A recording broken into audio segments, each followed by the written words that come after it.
Bismillahirrahmanirrahim. Assalamualaikum warahmatullahi wabarakatuh. Waalaikumsalam warahmatullahi wabarakatuh. Salam Om Swastiastu, Namo Buddhaya, salam kebajikan, salam sejahtera bagi kita semua. Sampurasun. Rampes. Alhamdulillah kita bertemu di podcast yang kesekian kalinya. Tentunya podcast KPU pada kesempatan ini terkesan berbeda karena tamu undangan yang hadir pada kesempatan ini adalah seseorang yang bergelut di politik. Politik asli ya, bukan politik palsu. Artinya beliau adalah seorang anggota DPRD Kabupaten Majalengka. Pada kesempatan ini tema yang akan diangkat oleh kita adalah partisipasi pemilih milenial dan Gen Z dalam politik dan demokrasi. Sebelum kita jauh berbicara tentang hal ini, tentunya tamu yang pada kesempatan ini sudah berada di hadapan saya. Siap. Ini bukan main ya, wajahnya memang sudah familiar sekali di kalangan kancah politik Kabupaten Majalengka. Tentunya di seluruh Majalengka Selatan dan Majalengka Utara pasti tahu beliau. Majalengka Tengah. Majalengka Tengah Bapak ya. Baik, pada kesempatan ini tentunya sebelum kita melaju atau membongkar dikit lah tentang tema ini, perlunya tentunya Bapak memkenalkan diri dulu. Oke. Terhadap partisipan yang ada di KPU Kabupaten Majalengka ini. Silakan Pak. Baik. Assalamualaikum warahmatullahi wabarakatuh. Terima kasih atas kesempatan yang diberikan Bang Haji Deden.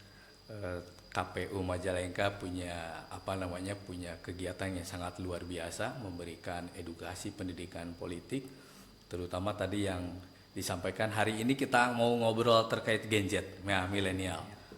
Tentu ini menjadi tanggung jawab kita bersama.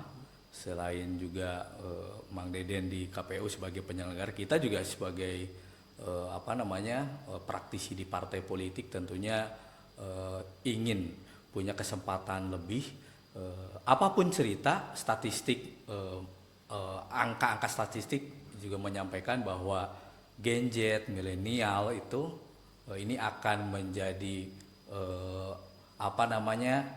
generasi yang paling berpengaruh dalam dunia perpolitikan.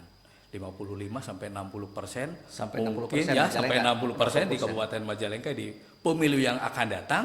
Itu generasi di situ. Tentu ini kan harus menjadi perhatian khusus, di capture betul-betul. Apalagi kami sebagai politisi bagaimana kita bisa memberdayakan generasi itu. Tadi saya suruh perkenalan, saya kira sederhana saja. Saya sebenarnya berangkat dari Gunung Mang Deden. Dari gunung. Saya orang Argapura asli. Yang terjun ke politik. Iya. Alhamdulillah diberi kesempatan sudah periode kedua sekarang menjadi anggota DPRD. Periode kemarin 2019 alhamdulillah saya jadi, 2024 juga saya jadi. Alhamdulillah juga saya diberi amanah menjadi ketua partai Partai Persatuan Pembangunan di Kabupaten Majalengka yang sebentar lagi akan berakhir, Bang Deden. Sebentar, berakhir apanya ini? Berakhir SK-nya. Yang tahun depan harus terselenggara musyawarah cabang. Tapi pada kesempatan ini Bapak diundang sebagai anggota Dewan. Oke, sebagai anggota Dewan. Alhamdulillah, periode kemarin saya di Komisi 2, sekarang saya di Komisi 4 tentunya bersentuhan hari-hari ini dengan para pelajar. Karena ada dinas pendidikan, dinas kesehatan, kesejahteraan sosial, dan tenaga kerja yang kemudian ini yang harus menjadi perhatian kita bersama ke depan. Berarti kita mau ngobrol tentang milenial dan Gen Z, nggak salah dong kalau ngundang Bapak ke sini ya. Ya. Saya sudah di situ sebenarnya. Sudah Bapak sudah di situ. 2019 itu saya salah satu anggota dewan yang berangkat dari generasi milenial. Waktu itu umur saya masih 34 tahun. Bukan main. Sedang kencang-kencangnya Pak kalau 34 itu? Sedang gitulah kira-kira. Sedang semangatnya. Iya, Pak. Ini berarti kalau Bapak posisinya sangat strategis menurut kami, sementara KPU juga khususnya ya, divisi saya ya, Pak. Ini panggilnya nggak apa-apa Pak ya saja ya. Pak saja ya. Pak saja. Oke Pak, Saya nyebut Pak gitu ya. Mang saja lah. Mang saja. Mang baik. saja, biar lebih asik, lebih asik. Saya juga kan ya? manggilnya Mang Haji. Ya siap ya. Ah. Jadi kebetulan Mang, posisi saya sebagai Kadip Sosdikti Parmas dan SDM sosialisasi pendidikan pemilih, partisipasi dan sumber daya manusia. Nah, tentunya ini sedikit agak sombong gitu ya, agak sombong. Pilkada kemarin 2024 yang tepat 27 November hari Rabu kemarin. Alhamdulillah di Jawa Barat ini dari 1 juta DPT kita ranking pertama. Partisipasi ya. Ya, partisipasinya yang pertama. Kalau tidak salah sekitar 76,44%. Itu udah keren, satu Jabar loh saya, satu Jawa Barat. Untuk Majalengka. Nah, dan ini kebetulan tema kita di partisipasi itu sendiri ya. Karena milenial dan Gen Z khususnya di Kabupaten Majalengka ini memang DPT konsen 60% itu di kalangan beliau. Betul. Dan Bapak hari ini gitu, Amang lah ya. Amang hari ini di DPRD Kabupaten Majalengka Komisi 4 ada di wilayah situ. Tentunya menjadi sebuah bergaining yang keren lah gitu ya. Bergaining yang keren. Jadi menurut Amang nih tentang definisi partisipasi politik untuk milenial Gen Z itu seperti apa gitu. Oke. Begini, Mang. Semenjak saya di Komisi 4 saya coba turun. Artinya ngajak ngopi. Iya. Generasi-generasi Gen Z, generasi milenial yang kita anggap persepsikan bahwa generasi mereka itu generasi yang rasional. Nah, ini yang kemudian kita harapkan mengikis bagaimana generasi kolonial yang kita anggap pragmatis tumbuh generasi muda, generasi milenial yang betul-betul rasional. Pilihan mereka pilihan karena kenal, pilihan mereka pilihan karena ide dan gagasan. Jadi pilihan mereka tidak sekonyong-konyong persoalan tidak asal nyoblos. Jadi saya punya pengalaman true story. Bagaimana 2019 menuju 2024 kemarin, pemilu kemarin, saya terjun mendekati karena basic saya juga dari kepemudaan. Iya. Secara organisasi kepemudaan saya rasanya saya yang paling hatam kalau di anggota. Saya berangkat dari IPNU, dari ANSO, sudah dari pada PMI, tahu Pak itu, Pak. dari KNPI sampai selesai.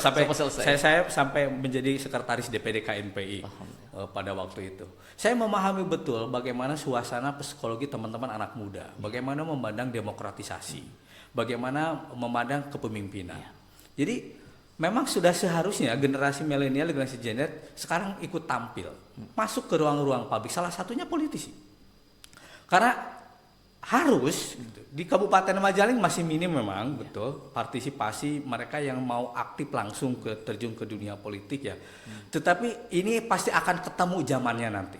Saya berharap betul 2029 nanti itu akan hadir, akan ada politisi-politisi muda yang lain yang berangkat dari aktivis, dari PMII, dari HMI, dari GMNI lah, dari mana, karena kan semua partai juga punya badan otonom masing-masing ya, anak muda kayak di kami di P3 ada GMPI, ada AMK, ada GPK, tampil kaderisasi itu berangkat aja dari sana dulu, memberikan pemahaman. Jadi saya masuk ke kampus, ketemu sama teman-teman mahasiswa, harapan mereka sebenarnya sangat luar biasa. Ke kami, ke pejabat publik, anggota dewan, ke pemimpin daerah, tentunya ke Pak Bupati, Pak Wakil Bupati, bagaimana merumuskan Majalengka ke depan itu lebih baik, langkung saya itu dari semua sektor. Saya ikut di Komisi 4, salah satunya membidangi Dinas Pemuda dan Olahraga. Dinas Pemuda dan Olahraga.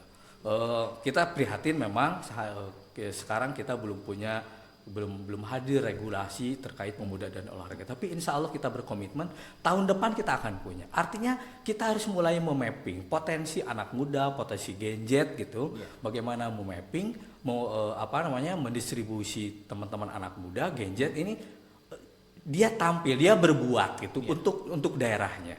Nah ini kan harus menjadi sebuah kebijakan bersama. Kami sudah mendorong, ini akan menjadi inisiatif DPRD bahwa tahun depan kita akan masuk ke tahapan selanjutnya di panitia khusus, akan hadir regulasi Perda peraturan daerah terkait pemuda dan olahraga. Ini kan harus ini menjadi bagian dari bagaimana kita mau mapping, memetakan potensi anak muda, potensi Gen Z, ikut dalam proses pembangunan daerah. Ini kan yang penting.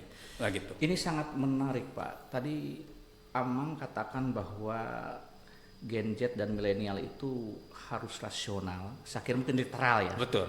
Jadi jangan sampai pragmatis lah. Ya. Berarti kira-kira menurut Amang seberapa besar ya pengaruh tentang Gen Z yang literal atau yang rasional, Ya. apalagi yang pragmatis Ya. terhadap perpolitikan demokrasi khusus di Majalengka Ya. ini? Sebenarnya kan ini menjadi tugas kita ya, tugas kita sebagai elit politik bagaimana kita menyapa mereka. Mereka butuh disapa, mereka butuh kenal, mereka butuh ngobrol. Besar karena besar Iyalah, harapan mereka itu besar. Jadi kita yang harus berani mendekati dulu mereka. Masuk ke kampus, masuk ke dunia organisasi anak muda, masuk di situ ada Karang Taruna, ada KNP dan lain sebagainya. Saya kira kita sebagai pejabat publik juga harus coba terjun ke bawah, menyapa mereka. Apa yang menjadi keinginan, apa yang menjadi harapan mereka. Sama dengan rasional itu kan ketika kita diskusi dulu, kita apa kemauan anak-anak muda sekarang, teman-teman Gen Z itu. Kan hari-hari ini kita berbicara tenaga kerja, betul. Bagaimana susahnya generasi Gen Z kita yang usia 18 sampai 25 tahun ini membuka ruang pekerjaan. Kan tidak melulu distribusinya ke ruang industri. Bagaimana kita menciptakan ruang-ruang ekonomi kreatif misalnya yang tumbuh dari mereka, memanfaatkan alam kita menjadi pariwisata yang luar biasa. Ini kan sebenarnya sudah. Betul. Tinggal bagaimana pemerintah hadir dengan kebijakannya. Pemerintah hadir dengan kebijakannya yang turun menyasar ke bawah, bahwa anak muda bisa berbuat, bisa tumbuh dengan sendirinya mereka itu. Nah, ini justru kalau saya mendengar tentang karir Bapak ya dan kebijakan yang Bapak ambil, wah ini keren sekali nih. Soalnya Bapak berada di lingkaran organisasi tingkatan sampai ke tingkat KNP Pak, bahkan sekarang sampai ketua DPC ya Pak. Nah, bahkan di komisi Bapak juga tidak hanya konsen di pendidikan. Ternyata tadi Bapak sampai yang namanya pemuda dan olahraga kan kerja, betul. Bukan main. Berarti kira-kira Pak, mungkin hal yang bisa didorong dari wilayah Bapak sebagai anggota dewan, saya minta di pendidikan dulu lah, seperti apa sudah terjadi gitu, seperti apa? Ya, 1 tahun ini kita begitu serius. Bagaimana kita ingin punya harapan menaikkan rata lama-lama sekolah. Majalengka itu salah satu kabupaten yang masih terendah di Jawa Barat. Kita peringkat keempat dari bawah. Rata-rata lama sekolah itu hanya sampai kelas 1 SMP, kelas 7 artinya. Betul. Nah, harapan kita memang ini semuanya terintervensi. Tidak hanya persoalan pendidikan formal. Ini yang kita bangga sekali di Majalengka sudah hadir sekolah rakyat. Bagaimana mengintervensi masyarakat miskin ekstrim kita yang tidak mampu menyekolahkan anaknya, pemerintah hadir memfasilitasinya. Betul. Ya. Betul, begitu juga dengan masyarakat miskin. Masyarakat miskin kita masih 2 digit. Terakhir di RPJMD itu masyarakat miskin kita masih di angka 10%. Artinya mari kita sama-sama berkomitmen menekan itu. Tentunya ini kan butuh pemikiran yang luar biasa antara pemerintah daerah dengan DPRD. Salah satu yang paling penting apalagi terkait pendidikan. Bagaimana kita meningkatkan kualitas pendidikan, tidak hanya persoalan bagaimana kita meluluskan anak didik. Tapi di situ juga kita ingin meningkatkan kualitas guru-guru kita. Tentunya kan harus pemerintah harus memberikan ruang, ada ruang-ruang khusus bagaimana meningkatkan kualitas dan sumber daya guru-gurunya, para pendidiknya. Ini kan berangkat tidak hanya kita melihat dari formal SD, SMP, SMA. Pendidikan kita mau nggak mau itu harus berangkat dari taman kanak-kanak. Hadirnya PAUD, hadirnya taman kanak-kanak. Jadi meskipun lembaga ini lembaga non formal pendidikan, tetapi pemerintah sudah mulai bagaimana memetakan, mengembangkan anak-anak usia yang 5-6 tahun sudah bermain di lembaga-lembaga pendidikan, lembaga non formal itu. Nah, ini kan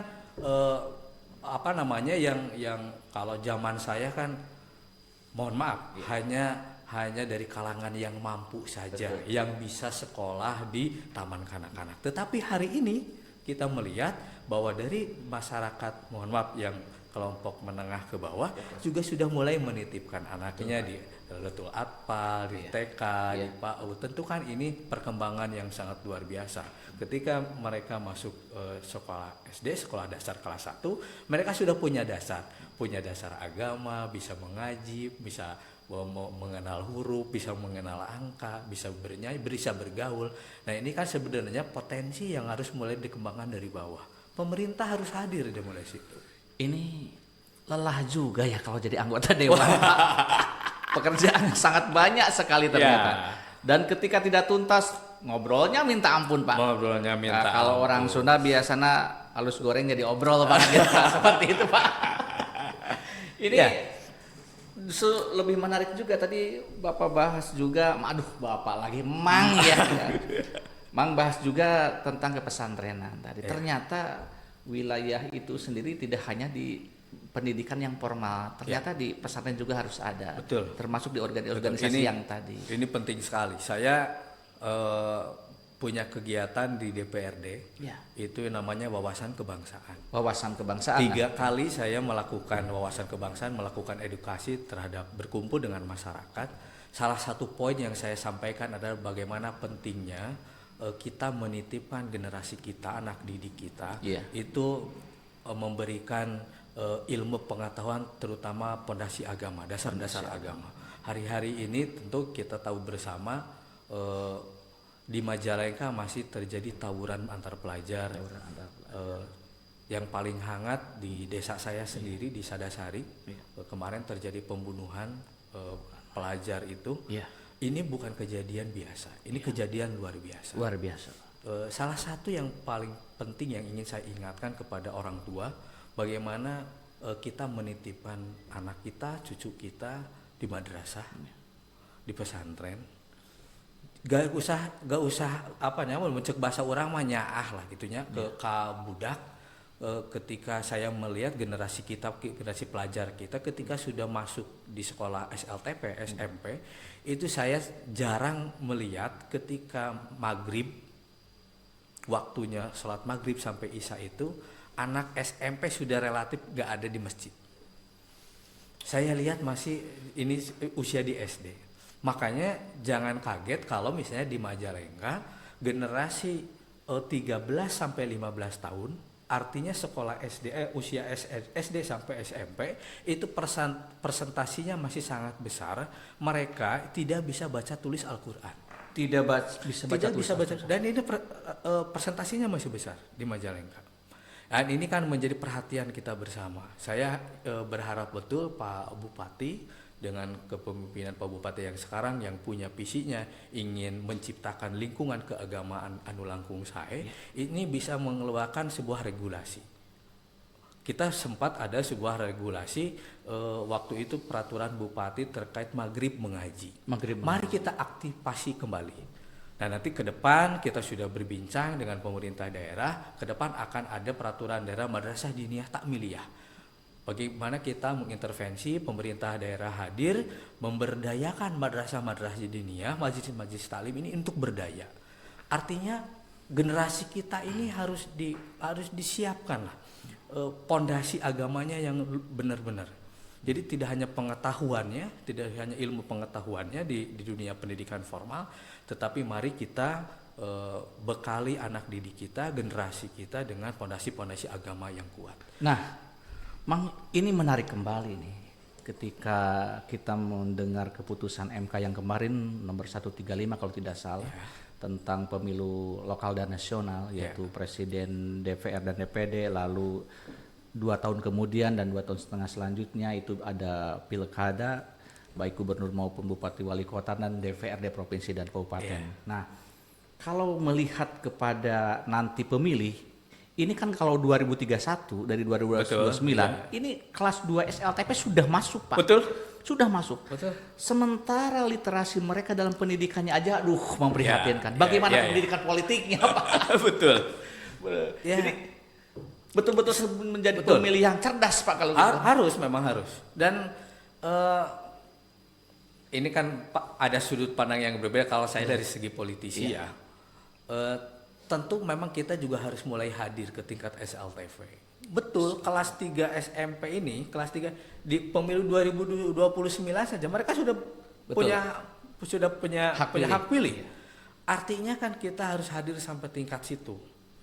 Bagaimana memberikan pemahaman, memberikan edukasi politik, memberikan literasi kepada pelajar setingkat SLTV. Artinya mungkin saja misalnya suatu saat di Kabupaten Majalengka tidak hanya kalau misalnya latihan dasar kepemimpinan, saya kira di tingkat SLTV bisa tingkat OSIS. Betul. Itu sudah mulai. Tetapi mari kita mengedukasi yang hal-hal yang lain, misalnya kenakalan remaja. Ini beberapa saya berdiskusi dengan beberapa Pak Kapolsek ya, ini sudah hadir, ini sudah mulai di tingkatan SATP, di tingkatan SD, bagaimana mereka hadir menjadi inspektur upacara gitu di hari Senin, memberikan edukasi terkait kenakalan remaja, bahaya minuman keras, bahaya narkoba gitu. Saya kira harus. Nih saya yakin kita juga berharap ya nanti misalnya DPRD punya program nih, kita sesekali menjadi pembina upacara misalnya di sekolah SLTP, di sekolah SMA misalnya. Sekolah SLTP lah tentunya, SMP SD kan menjadi kewenangan kami di daerah, hadir juga. Kita berharap memang ada punya materi khusus bagaimana kita hadir ke sekolah memberikan edukasi kepada para pelajar. Nah, ini lebih menarik ternyata, Mang. Kalau memang pendidikan pemilih ini memang di milenial ya dan di Gen Z khususnya memang harus punya pemilih yang cerdas, literal dan sebagainya. Kira-kira bisa nggak tuh dimasukkan kurikulum bahwa pendidikan politik itu sangat penting? Harapan kita sebenarnya begitu ya. Kita ingin ke depan masyarakat Indonesia semakin cerdas, memilih pemimpin dengan ide dan gagasannya, memilih wakil rakyatnya dengan ide dan gagasannya. Salah satu untuk mengikis pragmatisme itu, saya yakin kita memberikan edukasi yang cerdas juga terhadap anak muda, terhadap Gen Z, terhadap milenial. Harapan kita di situ. Bagaimana hadir pemimpin yang berkualitas, bagaimana hadirnya wakil rakyat yang berkualitas, tentunya dengan pilihan yang kualitas. Dengan suasana silaturahmi yang berkualitas, memberikan edukasi politik, memberikan pendidikan politik yang baik kepada calon pemilih. Tentunya harapan kami juga mereka generasi Gen Z milenial ini mulai memikirkan bagaimana pemimpin hadir dari golongan mereka, dari kaum mereka. Betul. Titipkan amanahnya, titipkan harapannya kepada generasinya. Saya yakin, saya kira ini 2029 atau 2031 itu nanti ketika pesta demokrasi 60% berangkat dari generasi milenial, generasi Gen Z, dan harus hadir juga pemimpin-pemimpin dari generasi itu. Kalau pemilihnya tiba-tiba di luar dugaan kita, di luar dugaan kita, hari ini pemilihnya pragmatis, maka jangan-jangan nanti Pak yang dipilihnya juga bukan pemimpin yang cerdas, Pak. Generasi Gen Z, generasi milenial harus tampil di lingkungannya, harus mulai kalau menjadi pemimpin. Pemilihnya itu cerdas, maka akan lahir pemimpin yang cerdas. Lahir pemilih-pemilih yang cerdas. Baik. Ini kan tugas juga kita sebagai partai politik, bagaimana memberikan pendidikan politik yang baik, memberikan politik yang cerdas kepada masyarakat, kepada pemilihnya. Tentu ceruk Gen Z dan ceruk milenial salah satu yang paling memikat hari ini. Bagaimana 60% itu dari Gen Z, dari milenial yang harus sama-sama kita memberikan pemahaman kepada mereka. Mereka jangan sampai golput, mereka harus datang ke TPS-nya nanti dan memilih pasangan yang betul-betul punya visi dan punya gagasan. Ini sungguh merinding bagi saya ya, Mang. Ini sedikit saja, kalau tidak salah ini apa yang disampaikan Imam Ghazali dalam Ihya Ulumuddin, gitu kan dia.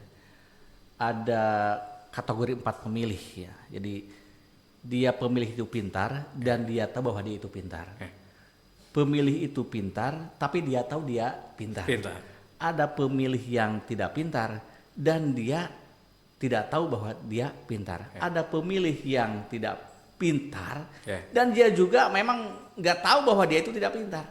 Nah, artinya kan ini mendorong kepada pemilih yang memang betul-betul harus pemilih yang literal. Jadi sangat mohon banget nih khususnya ke Amang di anggota dewan dan bagian posisi seperti itu yang membina berbagai pendidikan ya. Ini kan ada kalau di SD kan tingkat SLTP dan SD kalau KCD kan tingkat SLTA. Kampus-kampus di Majalengka sudah bukan main banyak harus mulai tampil. Perguruan tinggi kita juga harus hadir di tengah-tengah masyarakat kita. Baik. Terakhir nih Mang ya. Oke. Pesan untuk pemerintah dan masyarakat tentang partisipasi pemilih. Tentu saya sebagai anggota DPRD juga sebagai ketua partai politik sangat berharap betul Kabupaten Majalengka punya loncatan kemajuan pembangunan yang lebih baik. Tentu harus ditopang bagaimana meningkatkan sumber daya manusianya. Sumber daya manusia kita harus dicerdaskan, tentunya kita memapping bagaimana usia produktif kita ini usia yang menjadi perhatian kita bersama. Pendidikannya kita urus dengan baik, lowongan kerjanya kita siapkan dengan baik. Maka saya kira kalau generasi Z, generasi milenial, ruang-ruangnya sudah kita bukakan dengan kebijakan-kebijakan, program-program pemerintah, artinya indeks demokrasinya akan semakin baik. Mereka akan semakin cerdas. Mereka akan memilih calon pemimpin yang punya visi dan misi yang baik. Bagaimana melihat Majalengka ke depan mau seperti apa dari versinya generasi milenial, generasi Z. Ditambah lagi bagaimana kita selain meningkatkan sumber daya manusianya lewat pendidikannya, lewat ekonominya, lewat ruang-ruang pekerjaannya, disitulah bagaimana kita menciptakan kesejahteraan masyarakat yang lebih baik. Tentu generasi Z, generasi milenial harus tampil di ruang-ruang publik menjadi calon-calon pemimpin ke depan, melihat demokrasi ini sebagai ruang salah satu ruang yang menarik. Makanya saya sering terjun ke teman-teman mahasiswa, ke sahabat-sahabat mahasiswa, ke teman-teman pelajar, bagaimana ruang-ruang publik ini harus mulai tampil dari generasi milenial dan generasi Z. Kalau itu terjadi, di Majalengka terjadi, maka saya yakin indeks demokrasi di Kabupaten Majalengka akan lebih baik. Tidak hanya 76% partisipasinya, tapi menjadi 80%. 80%. Lebih dari 80%. Karena yang berani 80% anak-anak muda. Ketika anak-anak muda menjadi motor penggerak di bawah, saya yakin ini akan menjadi hal yang sangat luar biasa bagi kita bersama. Terima kasih. Terima kasih juga KPU Majalengka telah memberikan ruang kepada saya secara pribadi untuk memberikan pendidikan untuk generasi Z. Baik, pemirsa semuanya, ini kalau diobrolin terus nih, obrolan tebal ini ya. Obrolan tebal ini. Menyangkut berbagai pihak dan berbagai hal. Dan tentunya kami harapkan dari meningkatnya partisipasi pemilih ini berangkat dari pendidikan pemilih yang literal ya, sehingga menjadikan nanti para pemimpin juga pemimpin yang baik, pemimpin yang cerdas, dan khususnya untuk para kaum milenial dan para Gen Z, tingkatkan partisipasi pemilihnya. Dan ternyata pendidikan politik sangat penting. Sudah disampaikan tadi oleh Amang ya, sebagai anggota dewan itu sendiri dan berkiprah di sana bukan main, sungguh di luar dugaan kita, ternyata banyak sekali pekerjaan dewan ternyata ya, dan PR kita bersama dan menjadi PR kita bersama. Tentunya ini menjadi perhatian utuh dan perhatian bahasa pusat, Bang. Jadi kita harus betul-betul konsen terhadap pendidikan pemilih itu sendiri sebagai pendidikan politik dan demokrasi.